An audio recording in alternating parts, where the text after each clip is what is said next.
নাকি তহিদ আফ্রিদিকে ধরাই দিছি পুলিশের কাছে, এবং উনি নাকি নোয়াখালীতে আমার বাড়িতে গেছে। ভাই আমি নিজে তো জানি না আমার বাড়িতে উনি গেছে। আর এটা যদি আপনারা প্রমাণ করতে পারেন যে উনি আমার নোয়াখালীতে আমার বাড়িতে গেছে বা আমি ওনাকে ধরাই দিছি, তাহলে আপনারা যেই শাস্তি দিবেন আমি ওই শাস্তি মাথা পেতে নিই। আসসালামু আলাইকুম, আমি মোহাম্মদ তানভীর রাহি। যারা আপনারা অনেকে আমাকে তহিদ আফ্রিদি চামচা অথবা তহিদ আফ্রিদি ছোট ভাই হিসেবে জানেন, তো আজকে আপনাদেরকে কিছু ভুল ধারণা ভাঙার জন্য আমি চলে আসছি। আপনারা জানেন গতকালকে আফ্রিদি ভাইকে বরিশাল থেকে মেবি গ্রেপ্তার করা হয়েছে। তো আমি গতকালকে না, লাস্ট কয়েকদিন যাবত একটা জিনিস শুধু দেখতেছি যে আফ্রিদি ভাইয়ের জন্য যখন ইয়া জারি হয়েছে যে ওনাকে 28 ঘন্টার ভিতরে গ্রেপ্তার করতে হবে বা 48 ঘন্টার ভিতরে গ্রেপ্তার করতে হবে, সব কিছুর মধ্যে শুধু আপনারা আমাকে ঢুকাই দিতেছেন ওনার সাথে। তো আমার কথা হচ্ছে আজকে আপনাদের এই সব ভুল ধারণা আমি ভেঙে দিব। আমার সাথে আফ্রিদি ভাইয়ের সাথে লাস্ট জুলাই আন্দোলনের 1 মাস থেকে 2 মাস আগ থেকেই ওনার সাথে আমার সাথে পুরোপুরি সম্পর্কটা এক ধরনের শেষ হয়ে গেছে। তো সম্পর্ক শেষ হওয়ার পরে আমার সাথে ওনার সাথে ওরকম কোনো যোগাযোগ নেই। শুধু যোগাযোগ ওনার সাথে আমার সাথে জুলাই আন্দোলনের পরে উনি যখন বাংলাদেশে আসছে তখন 2বার ওনার সাথে যোগাযোগ হয়েছে। একবার হচ্ছে ওনার অফিসে গেছিলাম, হ্যাঁ উনি আমাকে ডেকে নিছে। আচ্ছা, ওইটা আপনারা ইনশাল্লাহ ওইটা সম্পর্ক আপনারা জানতে পারবেন। এই ছাড়া আরেকবার দেখা হয়েছে ওনার জন্মদিনের দিন, এই ছাড়া আর ওনার সাথে আমার কোনো ধরনের যোগাযোগ নেই, কোনো ধরনের দেখা সাক্ষাৎ নেই।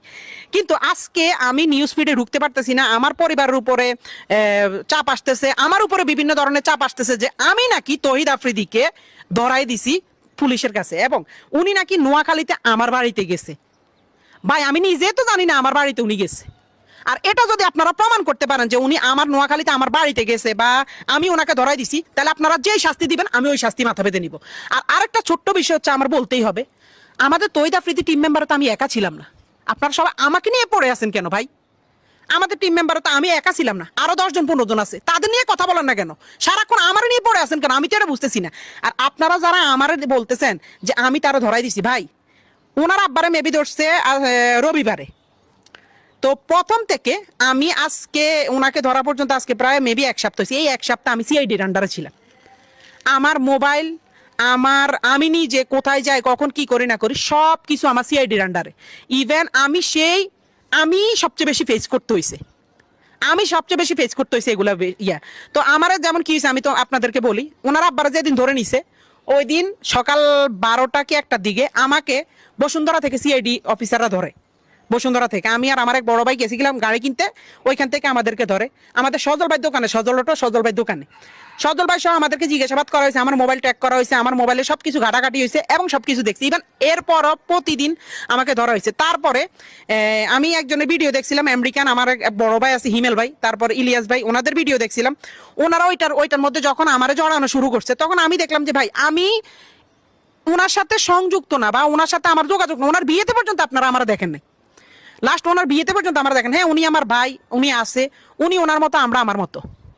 উনি ওনাদের মতো কাজ করছে, আমরা আমাদের মতো কাজ করতেছি। ওনার সাথে আমার প্রায় 1 থেকে 1 বছর 2-3 মাসের মতো ওনার সাথে কোনো ধরনের যোগাযোগ নেই। ওনার সাথে সিআইডি অফিসাররা তো সব জানে বা স্যাররা তো আমার অল টাইম তদন্তের মধ্যে রাখছে, ওনারা তো দেখছে।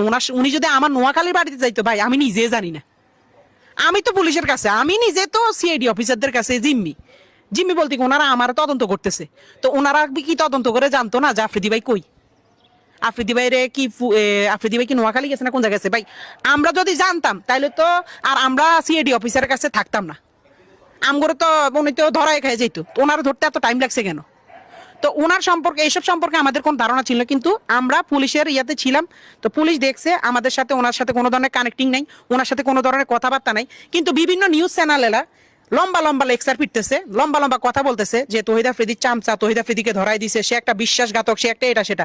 ভাই এসব মিথ্যা বানোয়াট আপনি যে আমার মুখ থেকে শুনছেন, আমার থেকে জানছেন, না জেনে না শুনে আপনি কেন এসব মিথ্যা বানোয়াট কথা বলতেছেন?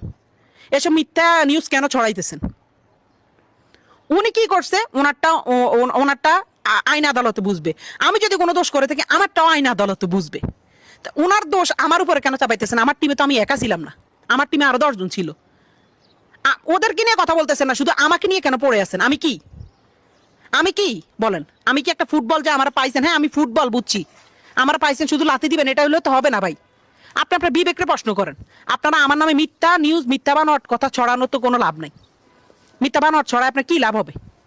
সঠিক তথ্য আমি একটাই বলি, আমি নিজেই আজকে লাস্ট 1 সপ্তাহ থেকে পুলিশের কাছে ছিলাম। ইভেন আমি যখন দেখছি যে আমার বিষয়টা বেশি ইয়া হয়, তখন আমি ইলিয়াস হোসেন ভাইয়ের সাথে কথা বলছি এবং হিমেল ভাইয়ের সাথে কথা বলছি। ওনারা বলতে যে তোমার যেহেতু তদন্ত করা হয়েছে, যেহেতু তুমি নির্দোষ, তো তুমি তোমার মতো। কারণ ভাইয়ার ওই সব বিষয় আমাদের কোনো কিছু ধারণাই নাই। আর অনেকে আমার নিয়ে পোস্ট করছে আমি জুলাই আন্দোলনে 2 তারিখ 3 তারিখ 5 তারিখ নাকি তহিদ আফ্রিদির সাথে তাদের মাইটি বেঁধেছিলাম। আরে ভাই, আপনাদের কি মাথা সমস্যা? আপনারা কি আমার ফেসবুকে যায় দেখতে পারেন আমি কোথায় ছিলাম, কি ছিলাম? বা আমার নোয়াখালীর ভাই ব্রাদাররা আমার যারা আমার লগের আন্দোলনে গেছে তারা কি জানে না আমি কই আছিলাম? আমি জুলাই মাস, আগস্ট মাস, সেপ্টেম্বর মাস গত বছর নোয়াখালীতে ছিলাম। কারণ তখন বন্যা হয়েছিল, আপনারা ভালো করে জানেন। তখন বন্যার সময় বন্যা হয়েছিল। তো এসব মিথ্যা অপবাদ একজনের নামে, আমার নামে আপনি মিথ্যা কথা ছড়ায় আপনার কি লাভ? আমার এটা একটু বলেন। মিথ্যা বানোয়াট কথাবার্তা ছড়ায় আপনার কি লাভটা হয়? আমার এটা একটু বলেন। আমি জুলাই আন্দোলনে 1 তারিখ 2 তারিখ 3 তারিখ 4 তারিখ 4 এই কয়দিন আমি টানা মনে করেন যে আমি ছিলাম। আমাদের জুলাই আন্দোলন হয়েছিল আমাদের তখন মাইজ দিতে, যেহেতু আমরা একটু গ্রাম সাইডে পড়ছি, আমাদের সাইডে আন্দোলন ওরকম হয় নাই, হইলো ছোটখাটো হয়েছে, স্কুলের বাচ্চারা করছিল, কিন্তু আমরা ছিলাম তখন মাইজ দিতে। এবং এটা সাক্ষী আছে একজন কন্টেন্ট ক্রিয়েটর আছে রাইসুল ইসলাম আমাদের নোয়াখালীরই, তারপর আমার কিছু ছোট ভাই আছে যেমন মাকতুম সহ, ওদের বিভিন্ন ধরনের আমাদের বিভিন্ন গ্রুপ আছে নোয়াখালীর, ওরা সহ আমরা মাইজ দিতে প্রায় আমার বাড়ি থেকে 60 কিলোমিটার 50 থেকে 40-50 কিলোমিটার দূর হয়েছে মাইজদি। আমরা মাইজদিতে যে আন্দোলন করছি, হাজার হাজার ফুটেজ, হাজার হাজার ভিডিও আছে। কিন্তু আপনারা ছড়াইতেছেন আমি নাকি 2 তারিখ 3 তারিখ আফ্রিদি ভাইয়ের সাথে ওনার মাই টিভিতে ছিলাম, হ্যাঁ ওনার সাথে আমি বসেই করছি। ভাই মিথ্যা কথা কেন ছড়ান? ভাই মিথ্যা কথা কেন ছড়ান? ভাই মিথ্যা বাদ দিয়ে সত্যিতে আসেন, সত্যিতে আসেন, আপনারা যাচাই বাছাই করেন, আমার তো সমস্যা নেই। আমার তো আজকে 7 দিন তো যাচাই বাছাই করছে পুলিশে, সিআইডিএ, তারপর বিভিন্ন ধরনের বিভিন্ন মানে সাংবাদিকরা, জার্নালিস্টরা, যেমন এই যে আমেরিকা থেকে আমার প্রচুর পরিমাণে চাপ দিছে এই যে হিমেল ভাই, তারপর ইলিয়াস ভাই, ওনারা অনেক তথ্য জানছে আমার কাছ থেকে। কি তথ্য জানছে? যে আমরা কি আসলে কি করছি না করছি আমরা বলতে বাধ্য হয়েছি। কারণ ভাই আমার কারণে তো আমার ফ্যামিলির উপর চাপ পাইতেছে, আমার উপর বিনা কারণে চাপ পাইতেছে, বিনা দোষে, বা আমি বিনা দোষে দোষী হইতেছি। এই যে আজকে আপনারা মিথ্যা নিউজ ছড়াইতে আছেন যে আমি নাকি তহিদ আফ্রিদিরে ধরাই দিছি, আমি নাকি তহিদ আফ্রিদির সাথে নোয়াখালী, মানে এসব মিথ্যা ভাই, এগুলোর তো সব মিথ্যা কথা। আপনি কেন ছড়ান? আপনি দেখছেন? আমার কথা হচ্ছে আপনি যদি দেখেন, প্রমাণ করতে পারেন, আপনি যে শাস্তি দিবেন আমি ওই শাস্তি মারামারি নিব। যদি এই কথা উল্টা পাল্টা মিথ্যা কথা আপনারা ইয়া করতে পারেন, এসব মিথ্যা বানোয়ার কথা বাদ দিয়ে দয়া করে মানুষটি বিভ্রান্তির মধ্যে ফেলবেন না, আমার কারণে যেন আমার ফ্যামিলির ক্ষতি না হয়। মিথ্যা এসব বানোয়াট আমার নামে, একজন নাম মিথ্যা বানোয়াট ছড়াইয়েন না ভাই।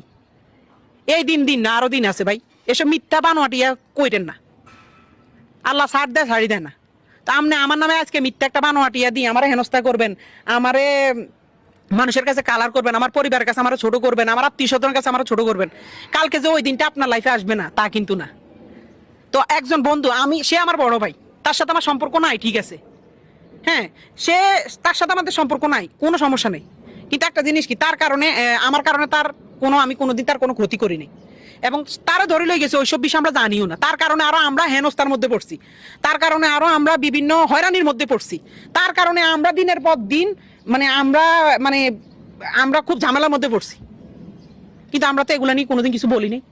আপনারা কি জানতেন আমরা যে পুলিশে নিয়ে গেছে, আমরা যে সিআইডি তদন্ত করছে, এগুলো জানতেন? কিছুই জানতেন না। তো আমার নিয়ে হুদাই মিথ্যা অপবাদ ছড়ায় না ভাই, দয়া করে। আপনাকে, আমার একটা পরিবার আছে, আপনার একটা পরিবার আছে, দয়া করে হাত জোর করে মাপ চাই। মিথ্যা ছড়ানোর আগে জানবেন, না জানে শুনে মিথ্যা কারণ আমি নিউজ